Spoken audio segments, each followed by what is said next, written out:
You can't be a sore loser if you lose. How much time did you give when you were writing Ether?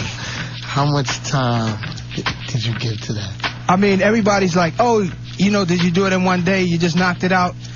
Nah, I was working on my album and I didn't want to do Ether. I didn't want to even do a record talking about another rapper. But you felt you had to. I had to, dog. I really did, because Holmes is a type that likes to kick people when they down and boast and... Jealous. Basically, it was jealousy, man, and he felt he had to solidify his position in the game by knocking me out the game. You gotta understand, when Biggie and Pac was alive selling millions, Nas was selling millions. Mm-hmm. When the Source invited Nas to the Source Awards, they said Nas in such amount of seats. When they invited Biggie, they said Nas in such amount of seats. When they invited Jay, or they didn't invite Jay, they said you gotta sit with Biggie or get you a seat any way you know how. Mm-hmm. So that just goes to show you I've been doing what I had to do, and the fact that I take 2 years off is because I like to inspire when I come out. I don't want to just be on the radio 24/7 with new records. There's nothing wrong with it for any other artist that does, but for myself, I like to step away so when I come back I have something to talk about. And because of that, and because I like to experiment with music, he tried to manipulate the people and the listeners and the fans to feel otherwise, like he was the king. You know what I'm saying? When you call yourself Jehovah, there's a lot of repercussions that come with that. You're dealing with the spiritual world.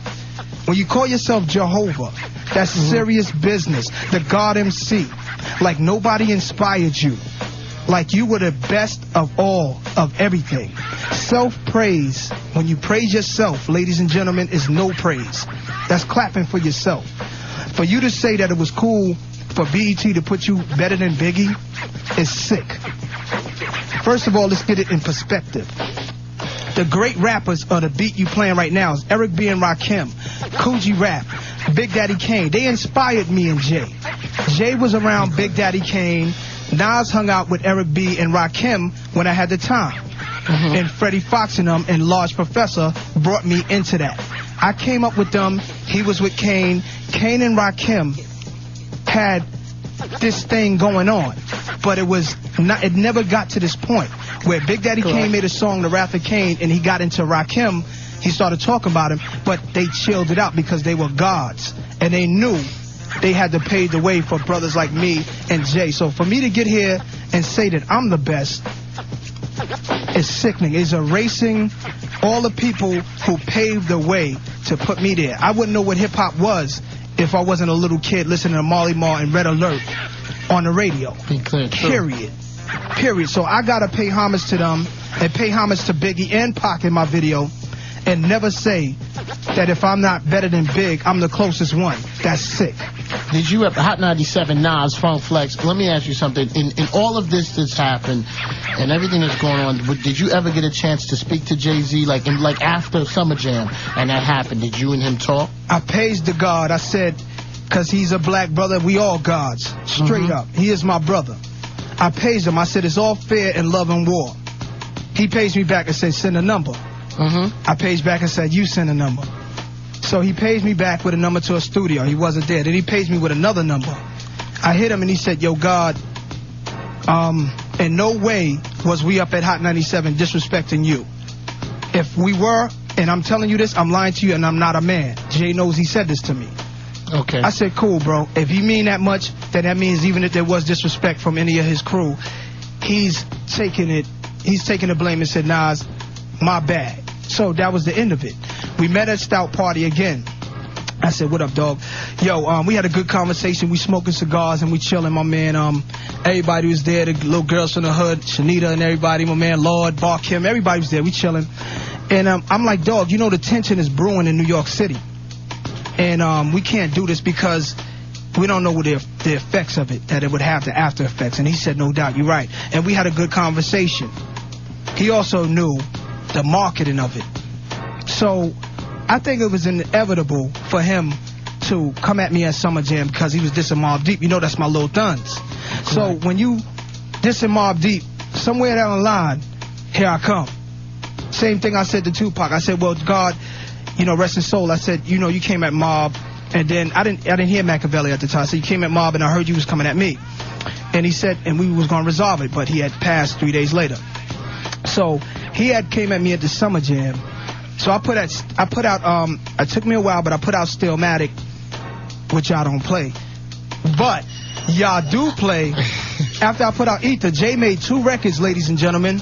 He made 2 records. One was so garbage that it played for one night and never played again, and nobody ever talked about it. He called himself European Jay. He called himself a European in the beginning of the record. Correct. And that's very correct. Then he put out the Super Ugly joint. And, I mean, New York decided, and I love New York. So you and him did not speak after Takeover? Like, after that record was out, there was nothing to talk about? Nah, that was war. That was war. He tried. You see what he did. Angie had a show called A Takeover. It was all about, you know, Jay was running around laughing, popping champagne bottles like he killed the king. And I was like, people are really sleeping. You got to admit, there was a lot of people sleeping. But I slept, said, Nas. I put out General. I slept. Wait, hold. Give me my moment. Speak yours. Nas, I slept. You know what I mean? And I'll tell you why I slept. I slept.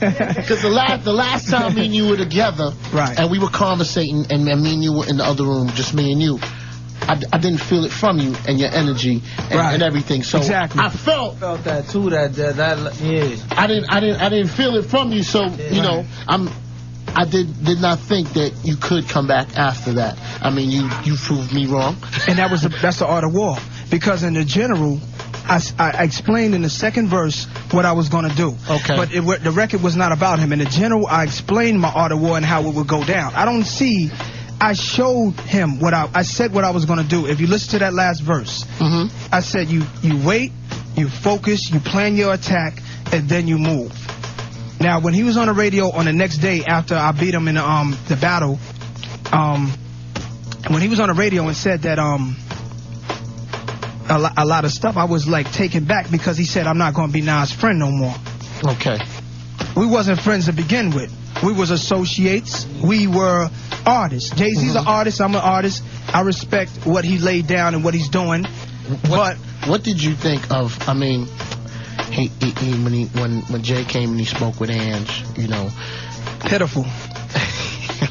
It was pitiful because you know why? And it's not so pitiful on Jay-Z's part. It was pitiful that we were torn apart for multiple reasons. It was big for radio. You gotta admit, this thing was so big for radio, and I felt his pain when he was up here. I felt his pain because it was out of our control for a minute. The radio basically took control of the situation. That's what he wanted, though. He wanted that because he wanted that. He thought his record was going to smash it's not a record. It's freestyle, I guess so. Whatever it was. He thought that was going to smash the science. I gave him science. Ether is science. You can't come at me going, uh-oh. I mean, like, what is that? Jack, everybody else except himself. What is that? Then I hear a record, the people are talking where he's saying my rhymes like Judas and your arms too short to box. And then he wants to drop the album the same day as me. Hot 97, Funk Flex, Nas. Wow. I mean, what did you think about that, Nas? I already knew the obsession was there. I just knew that the public didn't know. So I didn't ever speak on it. Do your thing. Yeah, he's obsessed with you, dog. The public know now. There's a few rappers that was obsessed. Especially him. And them other cats you finished off on the album. Exactly. So from there on, it was a big, huge compliment. Now, Jay's a tough dude, and I'm sure he had a lot of other dudes nervous, didn't know how to come at him. I mean, the takeover. I mean, I saw the takeover come on.